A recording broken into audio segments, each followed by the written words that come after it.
y que queremos hoy informar que vamos a seguir atendiendo lo relacionado con la pandemia, pero ya la atención principal en materia de salud la vamos a enfocar a la creación del nuevo sistema de atención para la salud, con el propósito de garantizar al pueblo de México el derecho a la salud. Vamos a informar igual los martes sobre el avance en el plan de salud que va dirigido básicamente a quienes no cuentan con seguridad social. Se está reformando, se está mejorando la atención en el ISSSTE, en el seguro, pero el propósito es que los que no tienen seguridad social, la población abierta, sea atendida como se merece. Y esto incluye el que estén en buen estado las unidades médicas, los centros de salud, los hospitales, que tengan los equipos necesarios, que se tengan todos los médicos, los especialistas, que haya atención fines de semana, por la noche, atención permanente, que los análisis clínicos, los medicamentos se entreguen de manera gratuita, que se garantice la gratuidad en la atención médica. No solo lo que tiene que ver con los medicamentos básicos, el llamado cuadro básico, sino todos los medicamentos, todos los estudios, todo lo que tiene que ver con la salud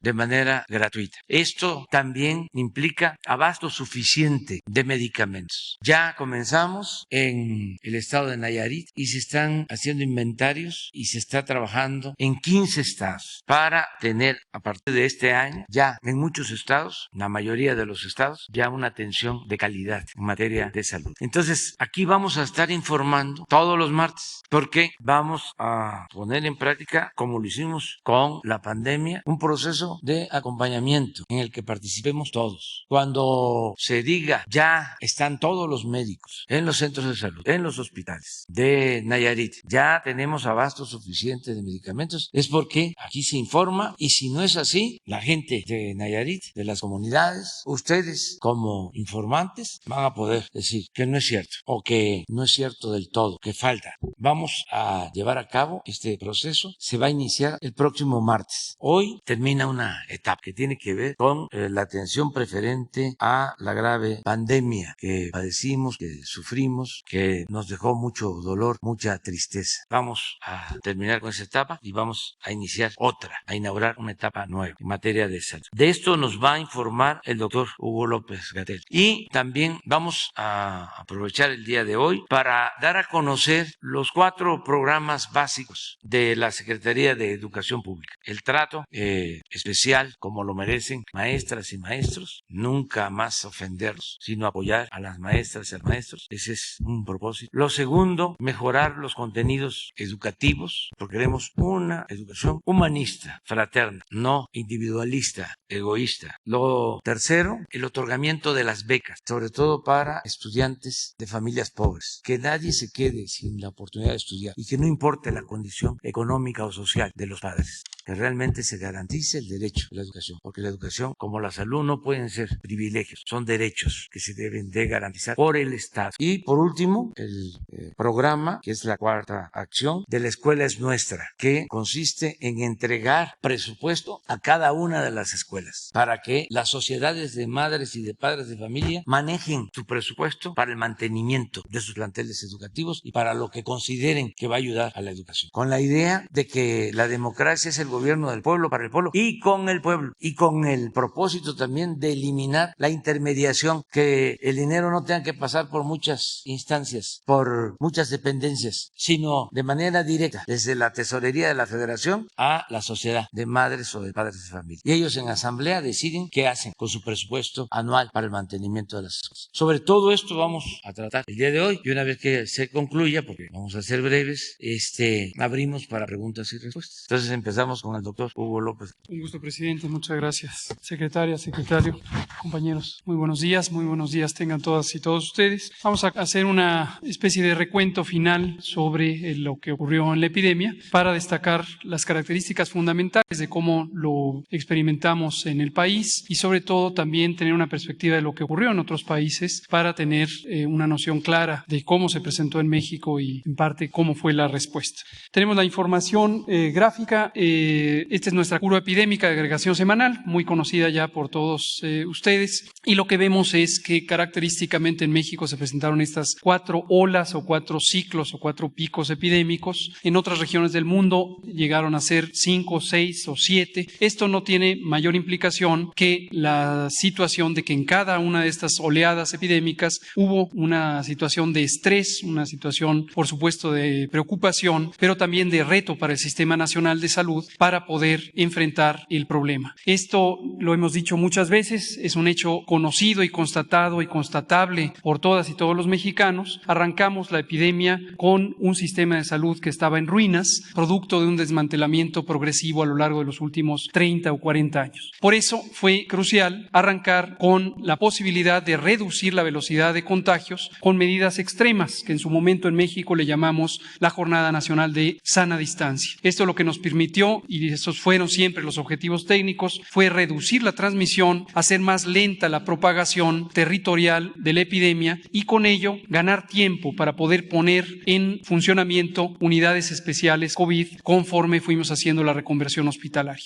Como se puede ver en el perfil de la epidemia, el perfil está representado por esta imagen. La primera oleada es una oleada donde la curva epidémica fue sumamente plana comparado con lo que ocurrió en otros países del mundo en esa misma temporada, al inicio de la epidemia, pero también se puede ver de manera muy clara y dramática con la comparación de las otras olas epidémicas sucesivas. La primera ola muy plana, producto de las intervenciones de salud pública que nos permitieron ganar tiempo para poder habilitar los hospitales y atender a todas las personas. Posteriormente tuvimos la oleada de la variante Delta, que fue la más agresiva, como lo mostraré en el dato de mortalidad y de hospitalización, la tercera ola con algunas de las otras variantes y finalmente la oleada de Omicron, que pueden ver fue 3 veces más grande que la tercera ola, pero afortunadamente ya estábamos en una alta cobertura de vacunación y la cantidad de hospitalizaciones y defunciones fue considerablemente más baja. En las últimas 5 semanas, como lo revelamos hace una semana, hemos tenido ya una reducción muy sostenida de la epidemia. Llevamos más de 3 meses donde tenemos una reducción invariante. Cada vez se mantiene una cantidad de casos mínima. Esto va a ser relevante para considerar cuál es el estado actual de la epidemia y la perspectiva futura. La siguiente, por favor. Como decía, en los impactos importantes o más destacables, más lamentables también de la epidemia, está la enfermedad grave, que aproximadamente en 5% de la población infectada por el virus SARS-CoV-2 se presentó, con la necesidad de hospitalizar a las personas. Y ahí vemos el mismo perfil, 4 oleadas, pero en contraste con los casos, vemos que una vez que empezamos a vacunar, en las olas 3 y 4, tuvimos una cantidad, una proporción de personas hospitalizadas sustancialmente menor a lo que ocurrió al inicio de la epidemia.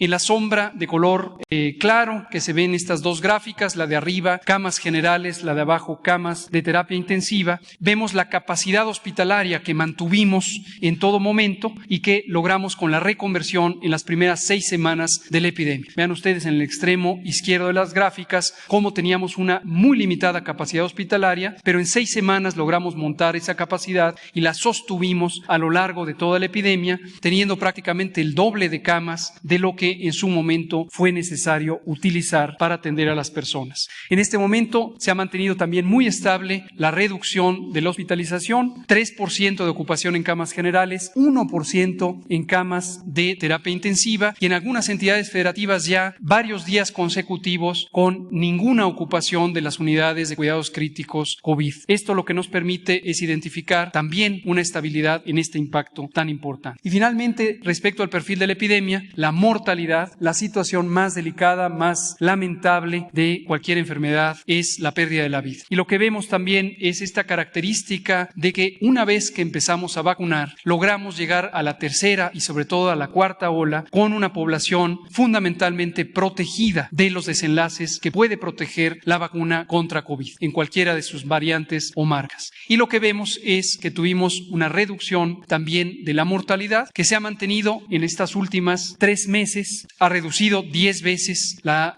mortalidad y se mantiene ya en cifras mínimas. Siempre decimos que quede muy claro, aunque fuera una sería muy lamentable, pero en términos epidemiológicos es una reducción muy sustancial. 4 defunciones en promedio diario en las últimas semanas. Al final de los cierres semanales llegamos a 8, pero entre 4 y 8 el número de defunciones diarias en promedio. Vamos entonces ahora a ver la vacunación. La vacunación, como se sabe, se presentó un programa, una estrategia desde diciembre, el 8 de diciembre de 2020. Iniciamos la vacunación en 2021, en 2020 de hecho, el día de Nochebuena, el 24 de diciembre, y no hemos parado de vacunar, como se ve en esta gráfica que tiene una línea continua diagonal, en donde es el ritmo que hemos mantenido la vacunación a lo largo de todo este tiempo. Hemos puesto ya casi 200 millones de dosis en 85.8 millones de personas. Esto es tan solo para el esquema primario. Y esto nos ha permitido llegar, la siguiente por favor,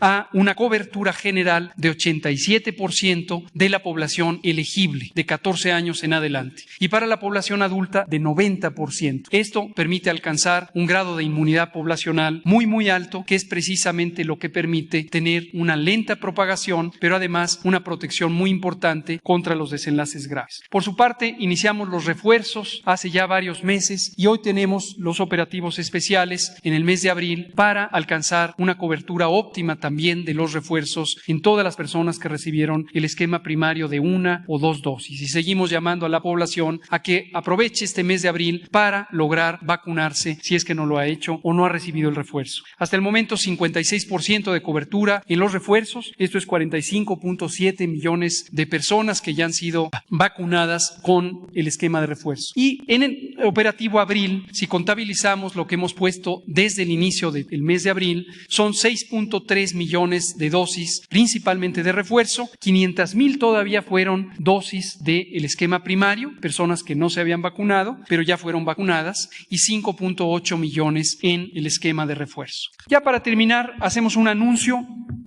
abrimos el registro para la vacunación universal de niñas y niños de 12 años en adelante. El registro estará abierto a partir de este próximo jueves, 28 de abril, y se trata de que no solamente niñas y niños con comorbilidades, como lo hemos venido haciendo desde hace 4 meses y medio, sino también todos los niñas y niños sanos de 12 años en adelante ya van a ser disponibles las vacunas para que las reciban. Cobertura universal a partir de los 12 años. Lo penúltimo que quiero comentar son 2 elementos. ¿Cuál fue el impacto general en México? Como lo fue en cualquier otra parte del mundo, un impacto muy lamentable. Nunca es deseable una pandemia, nunca se sale victorioso o satisfecho de haber vivido una pandemia. Lo importante es haber tenido la decisión, la capacidad y la claridad para actuar de manera inmediata y oportuna, haber reducido los impactos de una epidemia que es inevitable para el mundo entero, la más grande epidemia en los últimos 100 años y que afectó a toda la población del mundo, a todos los 7,000 millones de habitantes del mundo. Y en cada país establecimos las acciones necesarias para reducir estos impactos. Primero, como ya dijimos repetidamente, reducir la transmisión, aplanar la curva y lograr tener la capacidad de respuesta. Segundo, haber atendido a todas las personas que lo necesitaron en las unidades hospitalarias. Tercero, cuando apareció, porque se logró desarrollar la vacuna, haberla aplicado y estuvimos entre los primeros 10 países del mundo que empezaron a vacunar a su población. Y hemos logrado, como dije, ya una cobertura muy grande. Esto se refleja en los impactos que los podemos ver en esta tabla que aquí hemos presentado también repetidamente sobre la comparación con todos los países del mundo. En esta tabla aparecen los primeros 30 en orden de mortalidad. Cuántas defunciones ocurrieron por millón de habitantes y podemos ver que de los primeros 30, México quedó hasta el momento en el lugar 28 dentro de esos primeros 30. ¿Y con qué nos estamos comparando? Con los países que aparecen en esta tabla, y ustedes pueden ver en la región, si la hacemos un poquito más grande, por favor, en la región de América hay varios países que desafortunadamente tuvieron estos impactos más grandes. Perú, por ejemplo, podemos ver también Brasil, desde luego, un segundo país más poblado de la región. Vemos también otros países en la región europea que tuvieron impactos más grandes. Chile, en lugar número 16, 16, Estados Unidos en el lugar número 17 de mortalidad, Armenia, Argentina dentro de la región, Colombia dentro de la región, Trinidad y Tobago también en nuestro continente, en otras regiones Bélgica, Italia, Grecia, Paraguay en nuestro continente, Reino Unido de Gran Bretaña en la región europea, y entonces vemos ya a México y posteriormente Rusia, Ucrania como los países dentro de ese primer bloque de 30. Esto lo dejamos claro, como lo hemos repetido muchas veces, nunca es deseable tener ni una sola defunción, pero también consideramos que es importante que la población tenga claridad de cómo contendió México y cuáles fueron los resultados. Se propagó durante una parte muy larga de la epidemia una mentira construida de que éramos el país con la cuarta mortalidad más grande del mundo. Eso ya se redujo, ya solo algunos columnistas de cuando en cuando insisten en esta mentira que fue una fabricación. Los datos objetivos, accesibles a todo el mundo, están ahí para mostrar. Y vemos ahora sí la última diapositiva. La Organización Mundial de la Salud analiza ya desde hace varias semanas cuáles pueden ser las perspectivas de esta epidemia. ¿Cuándo ya podemos decir que ya no estamos en un estado epidémico? En algún momento tenemos que decidirlo y tiene que ser con bases científicas, con bases técnicas. Esto es importante porque COVID-19, el virus SARS-CoV-2, no se va a ir de la humanidad como no se ha ido casi ninguno de los virus respiratorios que han causado epidemias, incluida la influenza. Y tenemos que transitar ya del estado epidémico que nos mantiene con una serie de medidas especiales que afectan a múltiples aspectos del bienestar social de las personas, de las comunidades, de los pueblos, de los países, a un estado de vivir con el virus en sus características. Este estado técnicamente le llamamos estado epidémico, al estado agudo, y al estado prolongado le llamamos estado endémico, es decir, ya vivir con el virus. Para los virus respiratorios, característicamente, hay fluctuaciones, hay cambios. Durante la temporada de calor bajan los contagios, durante las temporadas de frío suben los contagios. Influenza es el modelo más característico y es muy probable que COVID-19 empiece a comportarse de esa manera, con veranos de baja transmisión y otoños, inviernos de transmisión más importante. Pero así viviremos. En la medida en que tengamos una alta inmunidad de la población, los impactos serán menores. La Organización Mundial de la Salud analiza algunos criterios y los comentamos aquí. Son estos 4 criterios que permitirían identificar la posibilidad de reconocer el fin del estado epidémico. Y vemos en corchetes en esta misma imagen cuál es la situación actual de México, que es la que acabo de comentar. El primer criterio es una alta capacidad de respuesta. Nosotros mantuvimos el doble de camas disponibles en todo momento y ahora tenemos una ocupación menor al 2% promedio de las unidades COVID. Tenemos una alta capacidad de respuesta. Alta cobertura de vacunación. En población adulta hemos logrado 90%, en promedio tenemos 87% para la población elegible. Alta cobertura de vacunación, alta inmunidad poblacional. Muy pocos fallecidos, ya dijimos, en promedio menos de 4 diarios y muy pocos casos reconocibles, menos de 300 diarios en todo el país. Entonces, con base en estos criterios, aunque todavía están por formalizarse por parte de la OMS, podemos identificar que en México estamos ya cerrando el ciclo epidémico y transitando a el estado endémico. Y por tanto, y esto es lo último que comento, como acaba de decir el presidente, el pulso de la salud también cambia de fase. En su momento cerramos las conferencias vespertinas como una necesidad de información diaria. Hoy estamos cerrando esta información con ciclos en la conferencia matutina. Publicaremos el boletín informativo ya con periodicidad semanal y, por supuesto, el trabajo detrás de la cortina sigue vigente. Las unidades de salud pública del país nos mantenemos activos para vigilar el curso de esta y cualquier otra epidemia y cualquier situación relevante. Muchas gracias. Buenos días, señor presidente. Buenos días, integrantes de gabinete, compañeros, medios que nos acompañan y aquellos que nos ven a través de los diversos medios de comunicación. Vamos a dar información acerca del ingreso de las instituciones educativas después de lo que fue el periodo vacacional. En este se ha logrado el siguiente impacto. Son 241.330 instituciones educativas, 29.349.470 estudiantes, y en lo que se refiere a nuestros compañeros maestros tenemos una presencia de 2.211.630. Cabe señalar que, insisto, mi reconocimiento a todas y a todos los que integran la comunidad escolar, porque gracias a su participación y a su compromiso ha sido posible que se logre con éxito este regreso a clases para terminar lo que es el ciclo escolar, y que sé que venimos con toda la intención y con la buena disposición de mejorar cada día lo que se refiere a la educación. Además, esta mañana también presentaremos algunos de los avances en materia de educación que la Secretaría de Educación Pública realiza para favorecer a todas y todos los integrantes del sistema educativo nacional. Partimos de que la nueva escuela mexicana no puede ser estática. Su dinamismo requiere de un nuevo paradigma en donde el reordenamiento que llevamos a cabo es producto precisamente del diagnóstico, del consenso y de los acuerdos entre los diferentes protagonistas del sector educativo. Aquí los puntos que vamos a tratar, como ya decía nuestro señor presidente, es precisamente los 4 factores, que es la atención con respeto y justicia a quienes son la parte fundamental, que son los maestros. Y esto se ha dado en esta administración partiendo desde lo que es lo laboral, que ahorita los compañeros van a comentar sobre basificaciones, así como también la atención que tuvieron en el proceso de vacunación. Recordemos que fue el tercer sector que fue como prioritario dentro de esta administración,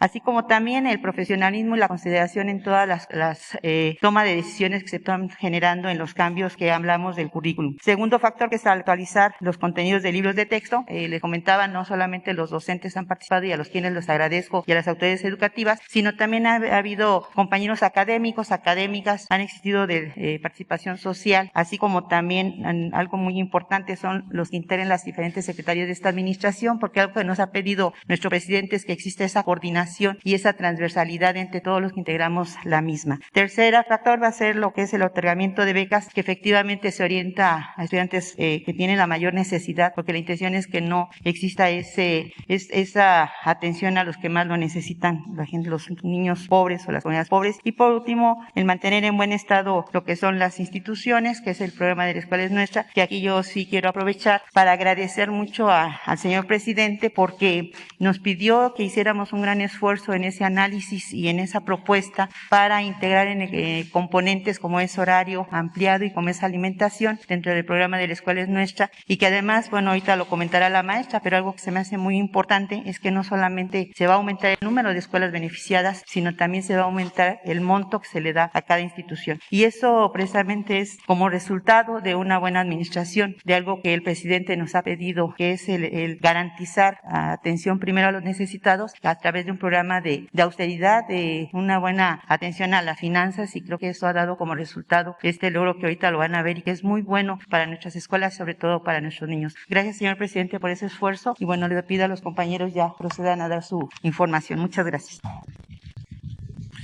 Buenos días a todas y todos, señor presidente, señora secretaria, señor secretario. En sus 4 ejes transversales en materia de política educativa, ya lo mencionó el señor presidente, la propia secretaria, las condiciones laborales del magisterio, decirles a todos ustedes que se construyó un nuevo marco normativo que elimina el carácter punitivo de la reforma educativa del 2013.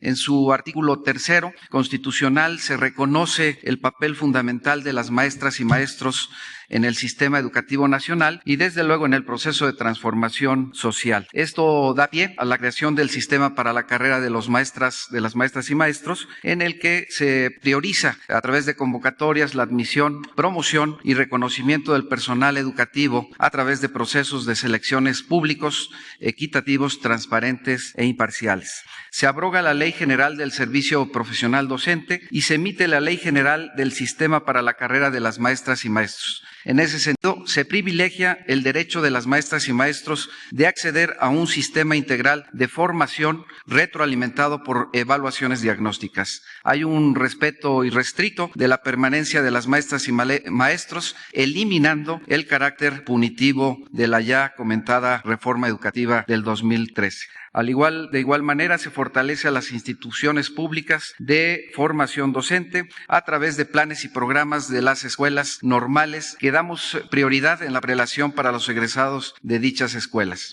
Esto origina a través de estos años la concurrencia de mesas tripartitas, gobiernos de los estados representados por las autoridades locales, representado por las organizaciones sindicales, y para el caso que nos ocupa en educación tuvimos nuestra responsabilidad las mesas de incidencias, las mesas de basificaciones, la mesa de reinstalación de docentes, y me voy a permitir solo citar algunos resultados de las mismas. Con respecto a las mesas de incidencias, se atendieron y regularizaron más de 27,000 claves que presentaba alguna incidencia por conceptos de recategorización, reubicación o pago de adeudos. Para el caso de las mesas de basificaciones, hoy día hemos llegado a basificar cerca de 500,000 trabajadores de la educación, lo que corresponde con respecto al sexenio pasado. En solo 3 años hemos duplicado el esfuerzo y la tendencia al cierre del ejercicio 2022, tenemos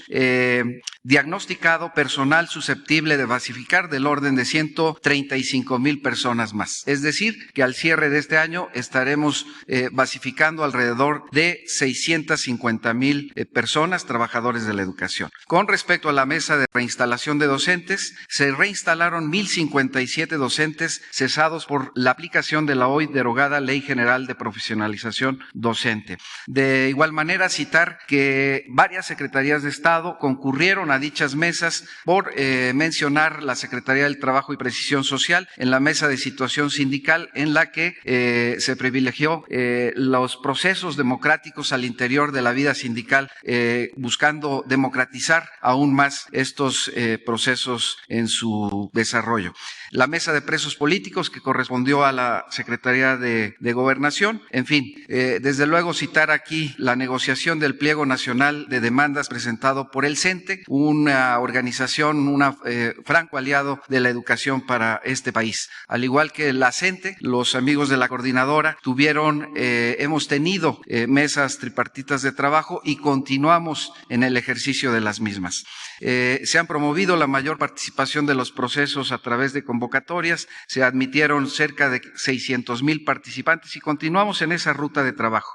Desde el 2019, las y los trabajadores de la educación han recibido un incremento salarial superior al índice inflacionario. En el 2018 quedó en un 0.57 por debajo de la inflación registrada en 2017. En el 2019 tuvimos ya 2.11 puntos superior a la inflación generada. Y en el 2022 se está analizando el impacto presupuestario de otorgar un incremento que mantenga la tendencia señalada, toda vez que la inflación ascendió a 7.36 con respecto al año anterior. El estímulo a la jubilación es una tarea que es una constante en la vida del sector educación. Hemos privilegiado con recursos importantes al interior de las entidades federativas, y una demanda de apoyos que las entidades federativas reclaman es el proceso de la federalización de la nómina de educación estatal. Aquí nosotros hemos llevado a cabo ya los diagnósticos, las conciliaciones de las plazas analíticas, el costeo y la determinación del techo presupuestal para materializarlo en convenios. Decirles que la Federación asume el control de la nómina educativa estatal y apoya su financiamiento, liberando para ello a los estados de una presión de gasto, dando certeza y oportunidad en el pago de los trabajadores. En resumen, lo ya mencionado por el señor presidente al inicio de esta conferencia, la dignificación de las maestras y maestros se hace patente en el gobierno de la República, traduciendo el discurso en beneficios directos de los trabajadores de la educación. Muchas gracias. Con su permiso, presidente, con su permiso, compañeros, permítanle mandar un fuerte saludo al colectivo de docentes, bibliotecarios y promotores de lectura de todo el país. La nueva escuela mexicana y la reforma educativa del año 2019 no solo implicaban revalorizar al magisterio en un plano laboral. Sin lugar a dudas, mejorar la condición económica de los docentes es básico, pero si esto no se acompaña con un nuevo modelo educativo que contemple a los maestros y maestras como líderes de su comunidad, la Cuarta Transformación no habrá colmado la expectativa magisterial y habremos continuado con el proceso de privatización, estigmatizando a los docentes. Como nuestro presidente señaló en días pasados, con la participación de 556 maestras y 65 pedagogos, se han elaborado los contenidos de 97 libros de texto de primaria y telesecundaria. Justo ahora, 641 docentes esperan ansiosos continuar con el diseño de la nueva familia de libros de texto. Esta cantidad nos podría llenar de orgullo, pero en la Secretaría de Educación Pública en general y en la Dirección General de Materiales Educativos en particular, reconocemos que esa cifra es un deslucido ejercicio de retórica, porque cada uno de esos materiales, en menor o mayor medida, así como el desarrollo de la práctica docente en todo el país, continúan con un modelo educativo neoliberal. Sin duda, tanto la SEP en este periodo de transformación, algunos colectivos magisteriales, así como las autoridades estatales, han buscado contrapesos para aliviar la agresividad de dicho modelo educativo. Sin embargo, lo decimos alto y claro, no aceptamos que la CONALITEC siga gastando el dinero público como lo realiza desde los años 90 en libros de texto que continúen el modelo de educación neoliberal, y por ello hemos diseñado diferentes estrategias para que esto no siga así. Como resultado de 3 años de reingeniería en esta institución burocratizada y deshumanizada, la actual Secretaría de Educación Pública, a través de la Dirección General de Materiales Educativos, los normalistas, las escuelas pedagógicas, la Subsecretaría de Educación Superior, el CONACYT, las universidades interculturales, la Dirección General de Diseño Curricular y los gobiernos estatales convocaron a más de 1 millón de personas a participar en asambleas informativas desarrolladas del 31 de marzo al 1 de abril, donde se discutió el tema. Repito con claridad y exactitud, 1.016.190 personas integrantes de la comunidad educativa, los pueblos indígenas, afromexicanos, la comunidad académica universitaria, niñas, niños, adolescentes, familias, sectores de la cultura y las artes, así como organizaciones de la sociedad civil en todo el país, asistieron a las asambleas. Para magnificar esta cifra, recuerden que en el ciclo 2020-2021 se tenían registrados 1.209.998 docentes en toda la educación básica. De esta magnitud fue la convocatoria a las asambleas informativas, llegando a todos los estados del país y desarrollándose en lugares tan emblemáticos como en la comunidad zapatista de La Realidad en Chiapas. Como ven en la imagen, recibimos más de 200,000 documentos con sugerencias de los docentes, los cuales ya fueron sistematizados y se entregaron a las áreas los resultados de dichos análisis. Estos ejercicios derrumbaron el prejuicio que aseguraba cómo los docentes mexicanos solo servían para quejarse de su precariedad laboral, pero que ignoraban de cuestiones básicas en pedagogía, reprobados en todo lo que implicara su labor educativa. Hoy, la SEP, hasta en sus funcionarios más conservadores, tuvieron que aceptar que el magisterio mexicano tiene la capacidad para diseñar los libros de texto y el modelo educativo que el país requiere, porque solo ellos tienen el pulso de lo que acontece en cada una de las miles de aulas en todo el país. Por favor, observemos este pequeño video como ejemplo de dichos ejercicios. En 2022 continúa la transformación educativa del país. En un proceso sin precedentes, la Secretaría de Educación Pública convocó al Magisterio Nacional a participar en foros regionales en 7 estados y 32 asambleas para el análisis del plan y programas de estudio, así como para el rediseño de los libros de texto gratuitos para la educación básica. Es fundamental que la propia Secretaría de Educación Pública tenga un acercamiento con nosotros para poner sobre las mesas esta nueva propuesta curricular. Fundamental conocerla todos, apropiarnos de ella, pero sobre todo comprenderla para que realmente se pueda implementar. Participaron 330.710 docentes en la modalidad presencial y 669.651 a través de plataformas digitales. Presentaron sus propuestas, opiniones, planteamientos y comentarios sobre el currículo de nivel básico. Que es enriquecedor el hecho de estar con diversos actores de la vida educativa y que entre todos estemos construyendo este nuevo modelo educativo. Del total de participaciones, 39% correspondieron al plan y programas de estudio, 31 a valoraciones generales del magisterio, 21 a integración de modelo curricular y 9 al rediseño de los libros de texto gratuitos. ¿Qué es lo que se habla en cuanto a las orientaciones didácticas, entre los diálogos, reconocer educación inicial como parte, como eje medular de la educación básica, realmente es un gran logro. Para robustecer este proceso, se realizaron 5 diálogos temáticos para la construcción de la propuesta curricular de la educación básica, en el que participaron 15.829 representantes de los distintos sectores sociales. Esta fase se desarrolló con el acompañamiento de la comunidad académica, pueblos indígenas y afromexicanos, niñas, niños, adolescentes y sus familias, sector cultural e integrantes de organizaciones de la sociedad civil. Los docentes, por primera vez en la historia, son parte de la construcción curricular. Demostraron que su experiencia, liderazgo, formación, capacidad y compromiso con su labor están al servicio de niñas, niños, adolescentes y jóvenes. Gracias. Con tu participación logramos la transformación educativa del país. Muchas gracias, docentes de todo el país. Termino. Podría señalar centenares de problemas sociales que el modelo neoliberal, meritocrático, conductista, punitivo, patriarcal, racista, competencial, eurocéntrico, colonial, inhumano y clasista ha generado. De hecho, poseemos centenares de artículos, tesis de investigación, ponencias que así lo confirman. Como todo en este sistema económico, la educación se convirtió en una moneda de cambio, en un negocio que absorbe miles de millones de pesos al año con la promesa de calidad, crecimiento sostenido, enciclopedismo, especialización, competencias, etcétera. Todo para generar un modelo meritocrático, elitista, patriarcal y racista que utiliza la educación como un factor de legitimación de la diferencia, del clasismo y de la supuesta movilidad social. Siguiente. Hoy, las asambleas que se dieron en todo el país, en los 32 estados, señalaron el rumbo para la Secretaría de Educación Pública. Los más de 1 millón de docentes solicitan un cambio en el modelo educativo, solicitan recuperar su lugar como líderes en las comunidades, solicitan que la escuela se convierta en un espacio de transformación social donde se recupere la memoria histórica, se fomente la lectura como una habilidad compleja y no solo como una alfabetización funcional, en donde los procesos de aprendizaje sean continuos, sin fragmentarse, con sostenibilidad y sustentabilidad de las comunidades, en donde los tutores participen de estos procesos de aprendizaje de manera activa con un enfoque de género. En lo general, solicitan un modelo educativo decolonial, libertario, humanista, que termine con el racismo, con las pruebas estandarizadas que segregan a la sociedad, en fin, que acaben con el clasismo en esta sociedad cansada de tantos abusos, de tantos atropellos. Es cuanto, señor presidente. Buenos días a todas y todos. El tercer eje de la política educativa del Gobierno de México es el programa de becas para el bienestar Benito Juárez, a cargo de la Coordinación Nacional de Becas.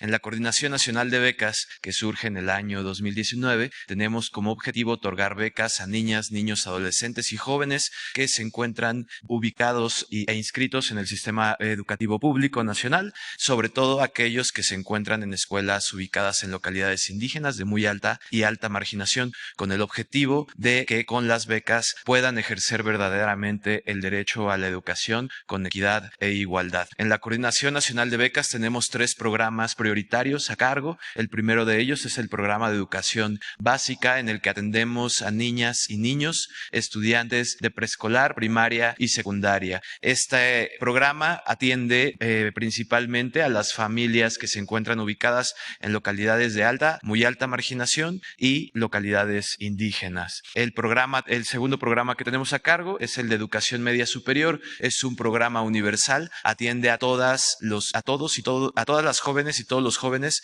estudiantes del nivel medio superior, bachillerato, que estudian en el sistema público escolarizado. En este programa se atiende con una beca de 840 pesos mensuales, al igual que en el programa de educación básica. Por último, tenemos el programa de educación superior, que atiende a estudiantes del nivel licenciatura o técnico superior. En este programa atendemos principalmente a los jóvenes que estudian en universidades rurales indígenas, ubicados en localidades de alta y muy alta marginación. En este programa se otorga una beca de 2,450 pesos mensuales. La siguiente, por favor. Estos son los datos del primer cuatrimestre del año. En el programa de educación básica atendimos a 5.6 millones de niñas y niños de todo el país, con una inversión social de poco más de 12,000 millones de pesos. Me gustaría también aquí resaltar que el día de ayer comenzamos en la Coordinación Nacional el proceso de incorporación de nuevas familias beneficiarias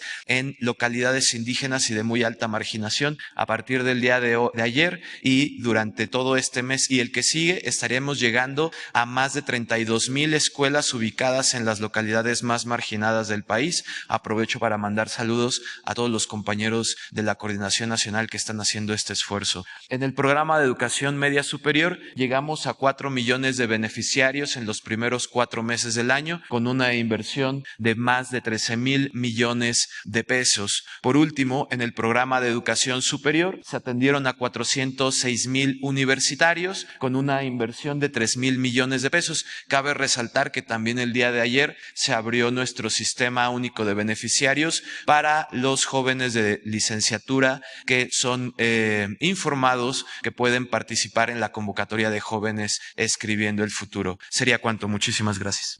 Con su permiso, señor presidente, secretario, buen día a todas y a todos. Continuando la presentación y reiterando lo que menciona el señor presidente y la señora secretaria, procedo a informar sobre los avances de la próxima estrategia de trabajo para el fortalecimiento de esta iniciativa a deber del programa de La Escuela es Nuestra. En seguimiento puntual a lo informado en el informe de gobierno del señor presidente, es de suma importancia recalcar que la atención del programa se enfoca en destinar recursos a la renovación, ampliación, mejora de la infraestructura escolar y su equipamiento. No obstante, en este año se integra la posibilidad del uso del apoyo para el establecimiento de un horario extendido y servicio de alimentación de manera directa a madres y padres de familia, a fin de promover un mejor aprovechamiento para favorecer la salud y generar un desarrollo integral en las y los estudiantes en zonas con históricos rezagos y carencias. Estos dos apoyos que se incorporan en el programa son acciones que derivan de la intención del gobierno federal de atender la demanda de madres y padres de familia de que sus hijas e hijos tengan acceso a escuelas dignas y que al mismo tiempo signifiquen estos espacios de aprendizaje seguros y sanos. La siguiente, por favor. En este año, el programa incrementará entre un 20 y 33% los montos otorgados con base en el número de alumnas y alumnos que conforman la matrícula de cada escuela. Como podemos observar en la gráfica, el subsidio que se daba a comunidades escolares con un rango de 2 a 50 estudiantes aumentará de 150,000 pesos a 200,000 pesos. En las escuelas con un rango de 51 a 150 estudiantes, el apoyo económico asignado era de 200,000 pesos y crecerá a 250,000 pesos. Finalmente, las escuelas con más de 150 alumnos recibirán 600,000 pesos. Siguiente, por favor. El programa La Escuela es Nuestra, reiteramos que promueve la participación de las comunidades educativas en la toma de decisiones mediante la entrega directa y sin intermediarios de los recursos económicos a los comités escolares de administración participativa, integrados por madres, padres de familia, maestras, maestros y estudiantes. En 2022 se beneficiará a 45,000 escuelas, cifra que sumada a las atendidas en 2021 da como resultado una proyección de atención de 113,000 escuelas y casi 9 millones de alumnos beneficiarios en 2023. La siguiente, por favor. En el programa La Escuela es Nuestra se tiene el propósito de atender las necesidades de las escuelas de nivel básico de las regiones más vulnerables del país a partir de 4 criterios fundamentales: la presencia de comunidades indígenas y afromexicanas, grado de marginación, situación de pobreza, carencia de servicios básicos e índice delictivo. Como ejemplo, en la gráfica se muestra Chiapas, Veracruz, Oaxaca, Guerrero y el Estado de México, de los cuales en color claro observamos la atención que se les dará en 2022 y en color oscuro la atención proyectada para 2023 en estas entidades prioritarias de acuerdo con los ejes descritos anteriormente.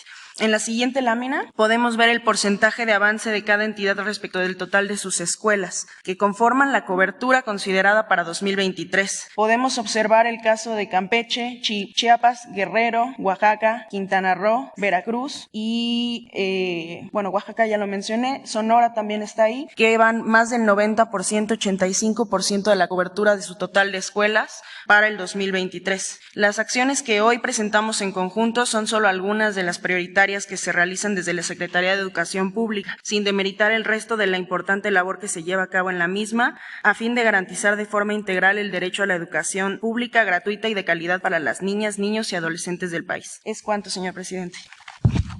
Bueno, pues nos tardamos, pero recuerden que esta conferencia es para informar a todo el pueblo. Entonces, vamos ahora a las preguntas.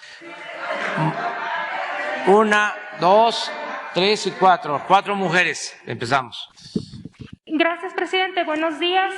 Shaila Rosagel, corresponsal de Grupo Gili en la Imparcial de Sonora. La Crónica de Mexicali y Frontera de Tijuana. Presidente, preguntarle en primer lugar sobre el subsidio al pago de la luz en Sonora. Preguntarle si se va a dar este subsidio que aplica del 1 de mayo al 31 de octubre por las altas temperaturas, que cada año se va renovando. El gobernador Alfonso Durazo anunció que ya está gestionando este subsidio ante la CFE, y preguntarle qué se requiere o cómo se podría hacer para que este subsidio no quedara sujeto a renovación anual, sino que ya fuera permanente en estas temporadas donde pues sí sube bastante el consumo en Sonora. Bueno, tenemos el compromiso, esto aplica para todo el país, de no aumentar el precio de la luz, para decirlo con claridad. No va a aumentar en términos reales el precio de la luz. No ha aumentado ni va a aumentar el precio de la luz. Por eso la importancia de la defensa de la Comisión Federal de Electricidad. Por eso la importancia de poner un hasta aquí a la privatización de la industria eléctrica. Gracias a la participación de la gente, a la conciencia de nuestro pueblo, estamos recuperando la Comisión Federal de Electricidad. Y esto nos ayuda mucho porque no es la mano invisible del mercado la que fija los precios, sino aquí un Estado con dimensión social es el que decide sobre los precios de la luz en este caso. Entonces, en general, no va a haber aumento de precios en términos reales en la luz. De todas maneras, de todas formas, no desperdiciemos este recurso que se obtiene con mucho esfuerzo y también que se logra a partir de extraer bienes, en algunos algunos casos no renovables de nuestra madre naturaleza. Entonces, cuidemos este recurso, ahorra un poco, apaga un foco. No hay que ser insensibles, insensatos. Hay que tener conciencia sobre esto. Desde nuestros padres se la pasaban apagando la luz. Entonces, eso hay que tenerlo muy presente. En el caso particular de Sonora, continúa el apoyo, es decir, el subsidio, para que no haya aumento en esta temporada de calor en Sonora y en otros estados del país. Y vamos a buscar la manera de que quede ya establecido por escrito para que esté quien esté en el gobierno, ya no haya necesidad de estos acuerdos especiales que autoriza la Secretaría de Hacienda. Pero vamos a analizarlo para ver qué podemos hacer. ¿Se podría pensar en ampliarlo, por ejemplo, para abril? Por ejemplo, esta temporada ha habido 43 grados centígrados y hay gente que no tiene dinero para pagar el recibo tan caro, entonces se aguanta y está con el abanico, ¿no? Y está esperando mayo, pero bueno, preguntarle esto, presidente. Vamos a ver cómo estamos, porque tenemos que cuidar el presupuesto que es de todos, que a todos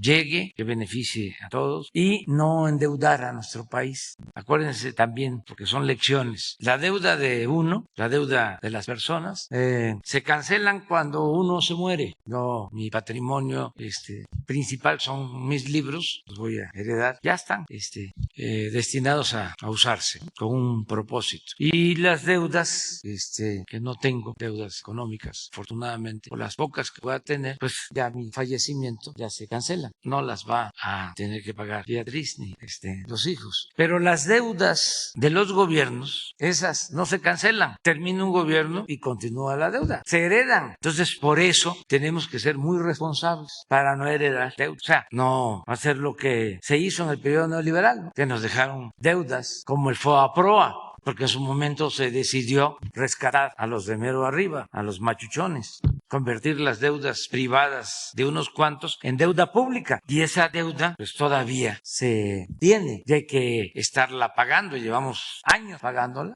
pagando intereses, porque todavía se debe el monto que originalmente se contrajo, alrededor de 1 billón de pesos, aunque se han pagado también de intereses una cantidad similar, otro billón. ¿Qué significa esto? Que del presupuesto público, que es dinero de todos, hay que utilizar cada año 40, 50 mil millones para pagar intereses de esa deuda. Entonces, por eso es muy importante la disciplina financiera y administrar bien y en la medida que podamos, desde luego que se va a seguir ayudando. Gracias, presidente. Ese mecanismo que buscarían para que no dependiera de cada año de estarse renovando los acuerdos, ¿cuándo se daría a conocer o cuándo se trabajaría? Tú lo estás planteando, nosotros retomamos su propuesta y seguramente el secretario de Hacienda ya lo está escuchando o va a tener la información. Lo mismo el director de la Comisión Federal de Electricidad y nos van a presentar una propuesta. Y cuando tengamos esa propuesta la damos a conocer.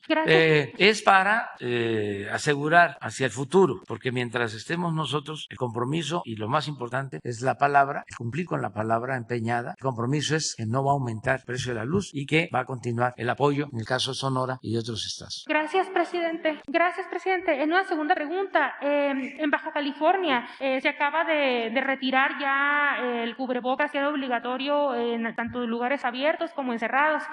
Yo sé que la federación pues nunca ha hecho obligatorio el uso de cubrebocas, sin embargo, pues el Estado ha tomado sus decisiones, ¿no? Ahorita con todo lo que han comentado de la pandemia, del estado de la pandemia, ya que se está transitando a un estado endémico, ¿cuál sería la recomendación? Aquí en la Ciudad de México todavía piden obligatorio el cubrebocas en lugares cerrados, en tiendas, restaurantes, nada más se lo pueden quitar para comer. Aquí mismo no traemos el cubrebocas, entonces, ¿cuál sería la recomendación de salud? Pues esto, a ver si Hugo lo puede explicar, ya lo ha en esta etapa.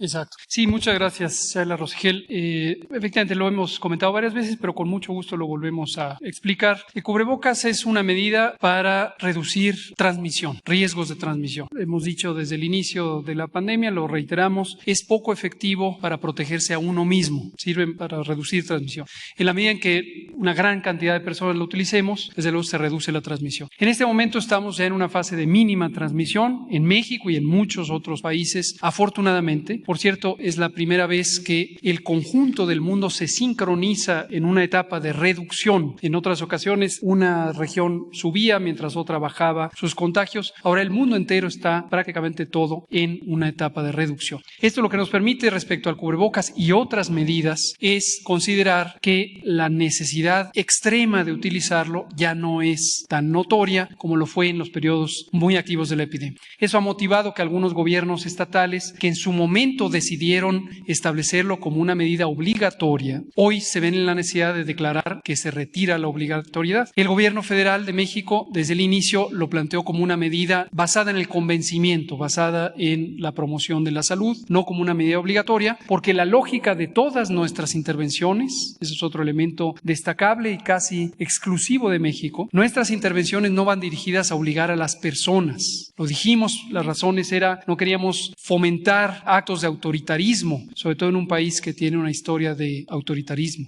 Entonces, las medidas técnicamente fueron diseñadas para obligar a las administraciones de los espacios públicos o privados, el cierre de empresas, el cierre temporal de empresas, el cierre de espacios físicos, etcétera. No a las personas. Las personas son sujetos de la solución en la medida en que se convencen de ser parte de la solución, pero no se les obliga. Entonces, no vamos a declarar el fin de la obligatoriedad del cubrebocas porque nunca lo declaramos obligatorio, pero lo que sí podemos decir es, en este momento ya no es imprescindible el uso del cubrebocas. De que puede ser útil usarlo en espacios cerrados, desde luego quien lo tenga tendrá menor probabilidad de transmitir. El espacio cerrado sería por el momento el último elemento donde se necesita utilizar. El espacio abierto desde hace varias semanas dijimos es aún menos necesario utilizarlo. Y aprovecho para comentar dos cosas que omití hace rato. El propio semáforo de riesgo COVID, que tradicionalmente nos sirvió de instrumento para identificar el riesgo de transmisión en las entidades federativas, ya lleva 4 sesiones consecutivas de 15 días en donde se mantiene en verde. La proyección que tenemos es que todavía se va a mantener en verde seguramente por un buen tiempo. Quizá rumbo al invierno haya un repunte de contagios. Con tanta protección por la vacuna no será así para las defunciones o la hospitalización. Entonces también hemos decidido que el semáforo de riesgo ya no se emitirá. El del primero, que está vigente, termina el 1 de mayo, ya no lo emitiremos. Y lo segundo es el lineamiento de seguridad sanitaria en los campos de trabajo que emitimos cuando entramos a la fase de nueva normalidad, que contempla una serie de indicaciones. También va a emitirse una nueva versión. Quitamos varias cosas que fueron definitivamente de muy poca utilidad, como los tapetes sanitizantes, los túneles, etcétera, que siempre recomendamos no utilizar. Y ahí está también algunas recomendaciones sobre el cubrebocas en este mismo sentido. Entonces, recomendaría, doctor, porque bueno, lo hacen obligatorio en los lugares, aquí por ejemplo en la Ciudad de México, si entras a un centro comercial, a una tienda, si no traes el cubrebocas te lo piden, ¿no? Es obligatorio, si no, no entras. Entonces, ¿cuál sería la recomendación? Con la publicación, gracias por precisarlo, con la publicación de este nuevo lineamiento, ya está listo el documento técnico, pasa a revisión de la Oficina Jurídica de la Secretaría de Salud. En su momento, quien tiene la autoridad para emitirlo es el Secretario de Salud y se publicará en Diario Oficial la notificación de la nueva versión. Y en esa nueva versión ya quitamos ese carácter restrictivo o obligatorio de uso en los espacios de uso público, privados de uso público o espacios públicos netamente. Pero se anunciará cuando ya se emita, seguramente en muy pocos días. Muchas gracias. Compañera. Gracias, presidente. Daniela Escobar de Atiempo.tv. Pues primero preguntarle sobre este asunto de los tramos 5 del Tren Maya y del Sélvame del Tren. Ayer, bueno, pues ya se había dicho que se había cancelado y había dado usted las razones, sin embargo, vinieron los ambientalistas y de hecho, bueno, pues Eugenio Derbez lo que publicó fue que no había faltado por capricho, sino por una cuestión laboral y que si usted quería una fotografía con él, pues se lo hubiera dicho. Así fue como lo comentó el comediante. También parte de lo que dijeron los ambientalistas es que sigue existiendo, ellos consideran que existe un riesgo latente de que pudiera incluso caerse el Tren Maya en este tramo porque, bueno, pues aseguran que no hay los estudios necesarios para pues determinar que es un suelo seguro, por decirlo de alguna manera, y justo donde se trasladó el nuevo trazo es donde pudiera haber este riesgo. También acusaron que en el ejido que sale sale de hecho en el video de Jacinto Pat, hubo la entrega de 150 millones de pesos y una vez que hubo eso, los habitantes cambiaron de opinión. Fue parte de lo que estos ambientalistas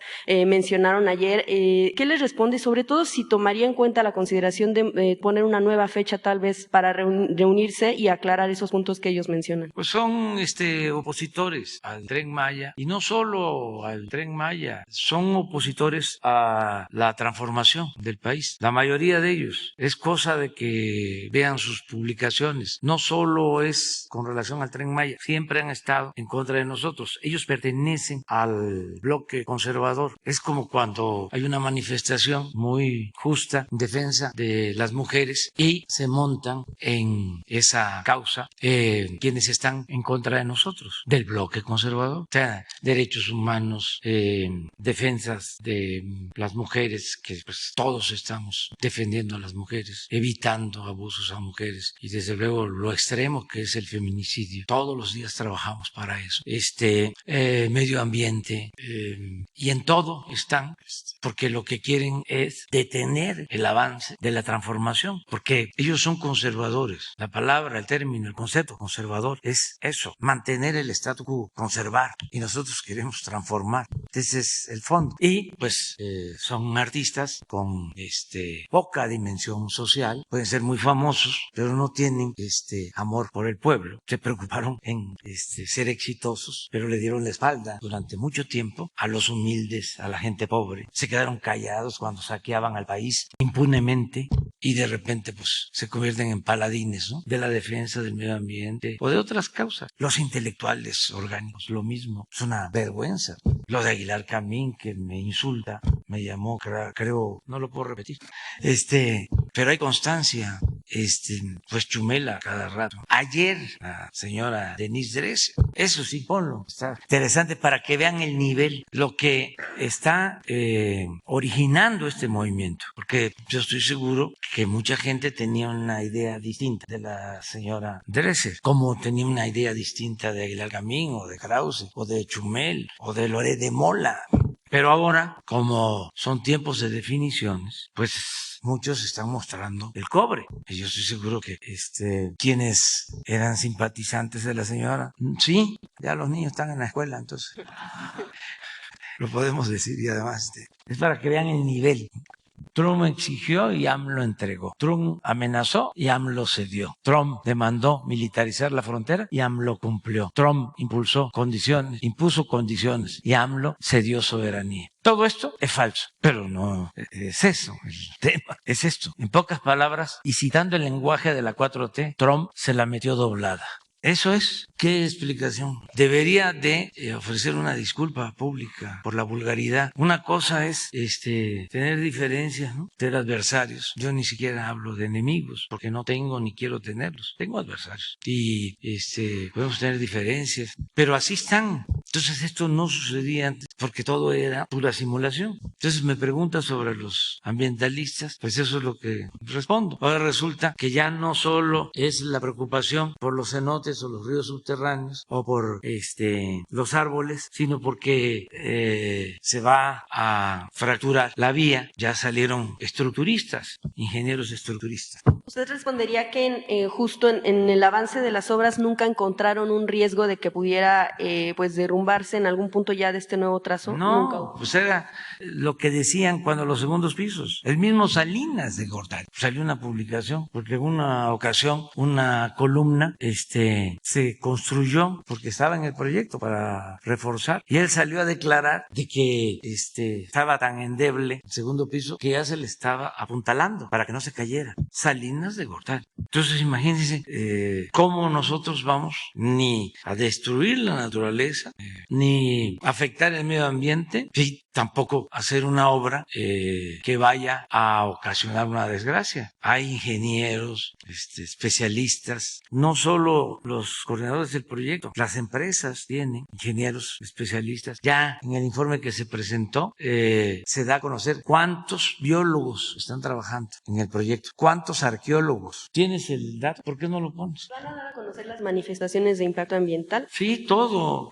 No tenemos nada que ocultar, pero debe quedar claro que ellos no actúan de buena fe. Son otros sus propósitos. Son como los amparos para que no se construyera el aeropuerto Felipe Ángeles. Es lo mismo. Y los intereses que siempre están ahí detrás, porque muchas de esas asociaciones reciben financiamiento de particulares y hasta de gobiernos extranjeros. 105 en materia ambiental, sí. Y por el lado de los rescates arqueológicos, 292 arqueólogos. Y van a venir aquí, director de antropología, Diego Prieto, también María Luisa Albores, a informar sobre esto. Y toda la información que soliciten quienes están en contra del Tren Maya, la van a tener. No tenemos nada que ocultar, absolutamente. Gracias, presidente. En un segundo tema que tiene que ver con asuntos de violencia en contra de las mujeres. Marzo en sí pues ha sido un mes muy violento en este sector. Preguntarle, bueno, pues más allá de atender las causas que originan la pobreza, que son causas distintas a las que originan la misoginia, ¿qué es lo que ha encontrado el gobierno federal a más de 3 años de gobierno de las causas que se puedan dar en torno a que se sigan dando estas cifras en aumento de desapariciones de mujeres, de feminicidio, de violación, etcétera? ¿Qué es lo que usted considera que algo no ha funcionado en la sociedad mexicana para que, diferenciando la pobreza de la misoginia, algo no está resultando bien para las mujeres? Pues yo siento que el problema, la falla de origen, es el modelo imperante durante mucho tiempo. Creo que se dejaron de promover principios, valores, se quiso eclipsar todo el sistema de vida inspirado en nuestras culturas, en nuestras grandes civilizaciones, por un sistema materialista, individualista, egoísta,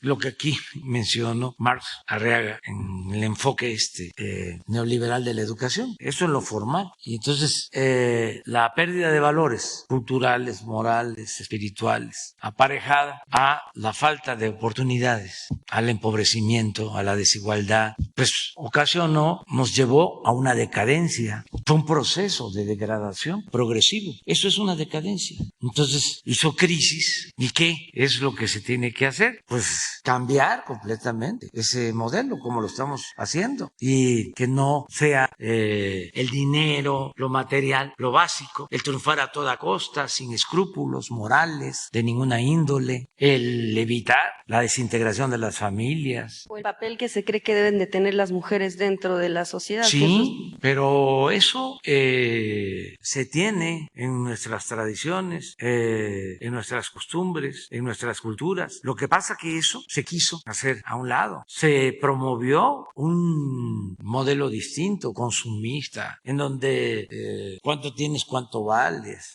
y la Cheyenne va.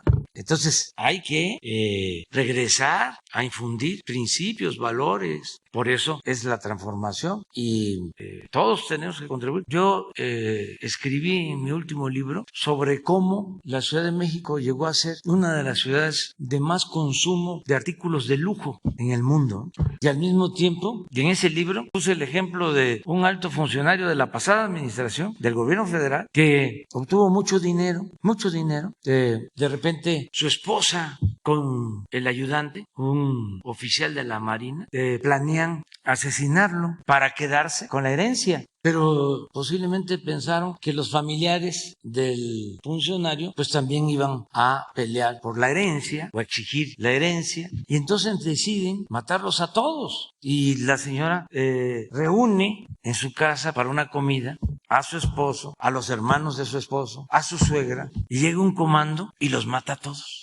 Imagínense el nivel de descomposición social. Y esto aplica en muchos otros casos, lamentablemente. ¿Por qué? Me preguntas, ¿no? Esta actitud, en este caso, por la ambición, por un modelo orientado a lo material. Nosotros lo que queremos es que se pueda aceptar de que solo siendo buenos podemos ser felices. Por eso hablamos de una república amorosa y por eso hablamos de que la felicidad no se obtiene solo con bienes materiales, con dinero, con títulos. Los títulos, aquí lo mencionábamos. A ver, si llegaste al nivel de posgrado, si eres doctor, pues estamos viendo el modelo con la señora Dresser.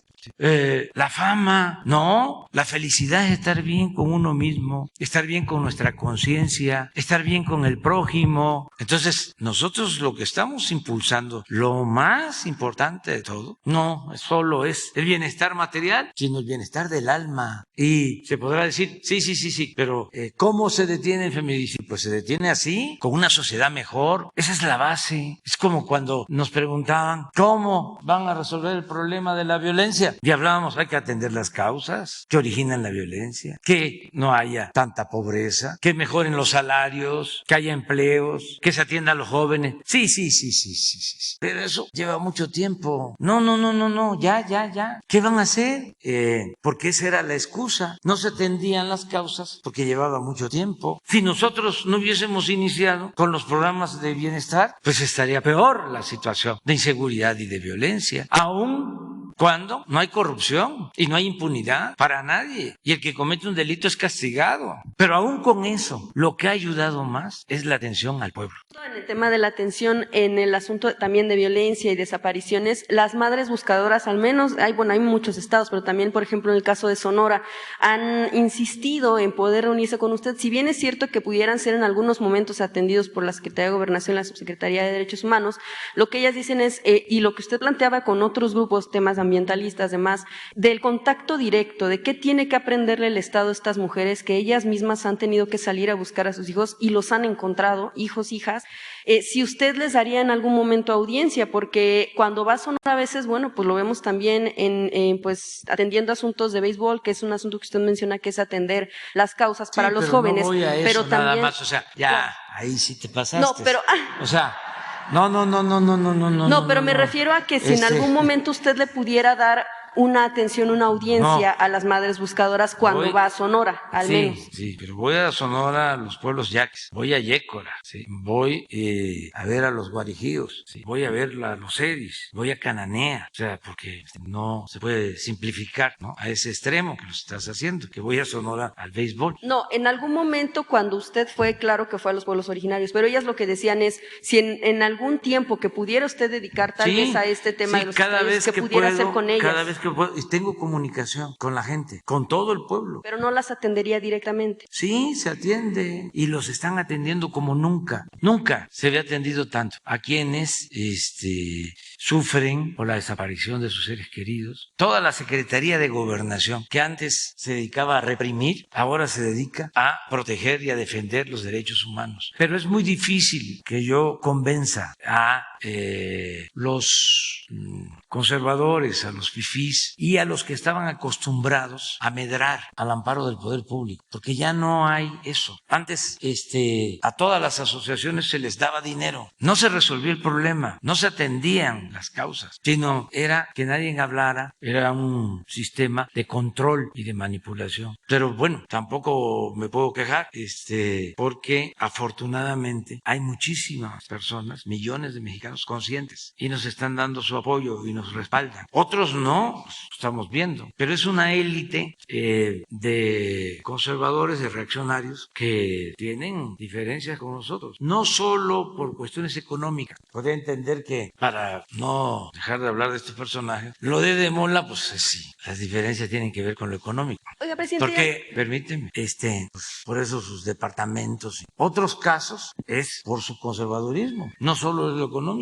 En el caso de la señora Dresser no es un asunto económico, no, es que es muy conservadora, reaccionaria, y le molesta lo nuestro, no quiere nada al pueblo. O sea, es una élite que ignora por completo al pueblo, no le tiene amor a la mayoría de los mexicanos. Sería cosa pues nada más de imaginar cómo tratan a sus trabajadoras domésticas, a la gente cercana, bueno, a los meseros cuando van a los restaurantes de lujo. A mí cómo me patea el hígado cuando de repente ya no lo hago, pero antes que iba yo a un restaurante y había una mesa por ahí para llamar. O los trabajadores, choferes, ellos manejando y las personas atrás. Y se baja el chofer, la señora está sentada o el señor, y abren la puerta para que se vaya. Entonces, esa es una mentalidad. O la hipocresía de lo que siempre hablamos, de los que van a los templos, a las iglesias, todos los domingos, confiesan, comulgan y salen de ahí. Pero saliendo, si me ven saliendo después de confesar y de comulgar, son capaces de insultarme y se acaban de dar la paz ahí. Y luego el domingo de nuevo para dejar de nuevo el marcador en cero y volver a pecar. O sea, pecar socialmente, o sea, es olvidar los mandamientos. O sea, eso es una gran hipocresía. Pero bueno, no tenemos, repito, que quejarnos porque estamos viviendo un momento estelar en la historia de México. Nada más aprovechando que está aquí la Secretaria de Educación Pública, el tema de la suspensión de las reglas de operación del tema de justo de la escuela es nuestra, que en todo caso estaría pues permitiendo que siga la escuela de tiempo completo. Han dicho que se dan los recursos de manera directa, pero en este caso se estaría más bien obligando a que se tengan recursos específicamente para lo que es escuelas de tiempo completo, o cómo se va a tomar esta suspensión que emitió una jueza apenas. Pues ya lo explicaron, lo que era la llamada escuela de tiempo completo, que no funcionaba adecuadamente porque los recursos no llegaban de manera directa, al grado de que el año pasado, que las escuelas estaban cerradas, nos estaban pidiendo el presupuesto.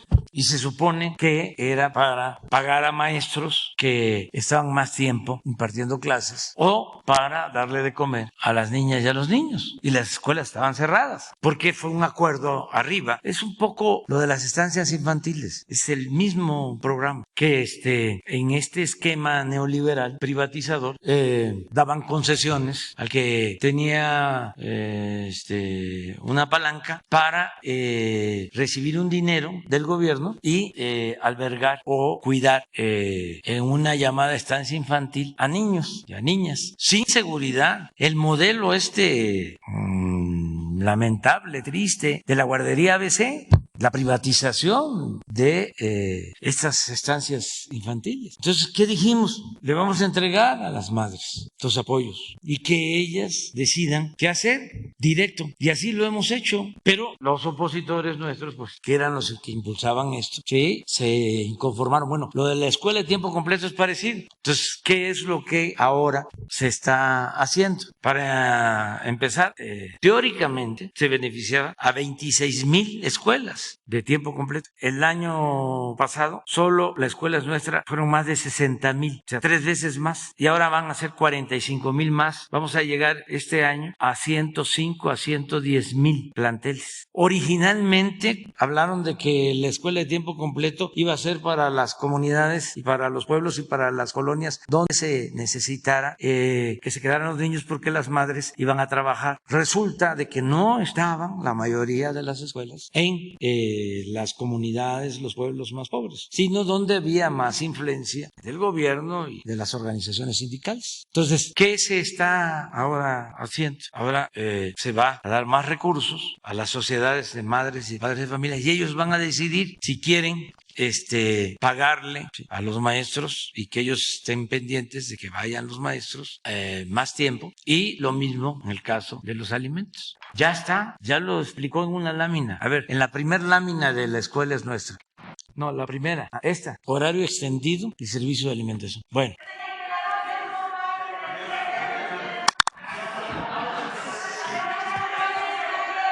Huelga. Huelga.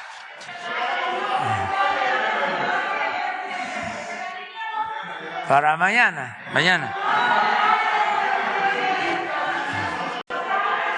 Quedaron ustedes dos.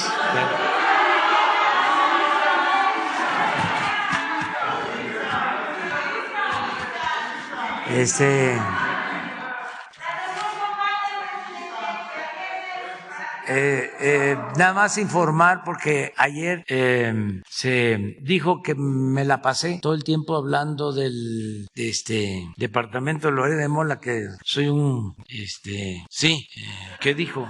que puso él mismo, desalmado, sí, que no había hablado del caso de las mujeres que estaban perdiendo la vida. Nada más informarles que estamos atendiendo lo de la joven que perdió la vida y se está aclarando sobre las causas en Nuevo León. El gobernador aceptó, desde que lo planteé aquí, que un equipo del gobierno federal participara en el proceso de investigación y ya se está haciendo, y cuando tengamos nosotros más información se va a dar a conocer aquí con ustedes, pero nada más que sepan que ya nosotros tenemos conocimiento y estamos participando, desde luego respetuosos de las instancias judiciales del Estado, porque esto es un asunto que corresponde al gobierno de Nuevo León. Es ayudar porque en otros casos, con investigaciones del equipo de la Secretaría de Seguridad Pública Federal, en colaboración con la Secretaría de la Defensa, de Marina, hemos logrado aclarar muchas cosas. También aprovecho para decirles que he decidido que todos los jueves, así como los martes tienen que ver con la salud, todos los jueves va a ser para informar sobre casos que tienen que ver con estos hechos lamentables, la pérdida de vidas humanas. Entonces todos los jueves vamos a estar informando aquí. Hay una sección que la hemos denominado Cero Impunidad, pues la vamos a presentar jueves tras jueves, para que se tenga la información. Y sí me da envidia lo del departamento de, ¿cómo se llama? Lo de Mola, o sea, porque no lo tienes ahí, ¿verdad? Me estaban comentando, nada más para socializar información, pues, porque si no, ni modo que lo van a escuchar en la radio, ¿sí? O lo van a ver en la televisión, o lo van a leer en los periódicos, en algunos, pero mínimo. O sea, entonces, me estaban diciendo de que es el edificio más exclusivo de la Ciudad de México, el edificio con los departamentos más exclusivos de la Ciudad de México. Pon el edificio. Sí, como los del Infonavit. Y también decían que ¿para qué se da a conocer esto? ¿Cómo no? ¿Cómo no? Si esto fue lo que nos llevó a la decadencia a la que hacía referencia, a la que hacía mención. Esta relación de componendas, de complicidades, fue la que produjo la crisis de México. Entonces, si queremos tener una sociedad mejor, pues hay que decir que esto nunca más, ya, basta. Y claro que es un asunto público. ¿Cómo no va a ser un asunto público si eran los atacantes principales, los encargados de destruir a opositores con calumnias? Para eso los contrataban, por eso mucho dinero, para cuidar a la mafia, proteger intereses y destruir a opositores. Entonces, no, el que con esfuerzo, con trabajo, de conformidad con la ley, logra un patrimonio merece respeto. Pero los corruptos no, la corrupción no. ¿Qué vamos a seguir considerando que son rateros nada más los que se roban una bolsa en el mercado, los que se roban los cilindros de gas en las casas? Claro, también son rateros. Y estos no van a perder su respetabilidad. Y luego el sistema, no se dé a conocer porque le afecta. Sí, entonces el servidor público sí puede y debe mostrar todos sus bienes, y ellos que pertenecen a un poder paralelo, poder económico, un poder político, no, tienen además el privilegio del anonimato. No, ya, la vida pública cada vez más pública y transparencia. La regla de oro de la democracia es la transparencia, y ojalá y otros también vengan a conocer cuánto tienen todos. Y ahora que un señor inversionista famoso, Moss, sí, compró Twitter, ojalá y lo limpien, que lo limpien de la corrupción que hay ahí, de manipulación con bots, con robots, la compra de publicidad sin transparencia, que se acabe la manipulación y que no haya censura para tener medios de información alternativos y que todos tengamos posibilidad de comunicarnos. Pues muy bien, nos vemos mañana.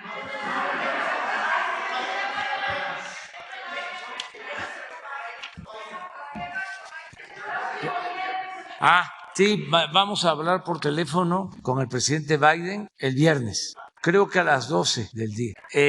Pues vamos a esperar porque nos solicitaron ellos la llamada, no sé exactamente, pero es importante el que se dé esta comunicación, escuchar al presidente Biden, que nos ha tratado con respeto, como también nos trató con respeto el presidente Trump y como nosotros los respetamos a ellos. Y tenemos que procurar una buena relación y vamos a ver de qué se trata. Ya les vamos a informar una vez que se haya llevado a cabo la llamada.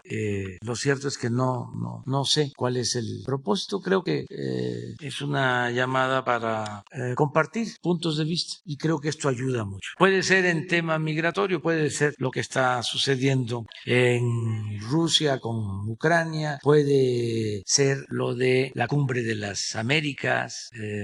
Hay varios asuntos que estamos tratando juntos o que cada quien tiene su opinión, pero nos escuchamos y nos respetamos. Entonces, el viernes ya les decimos qué se trató. Muchas gracias.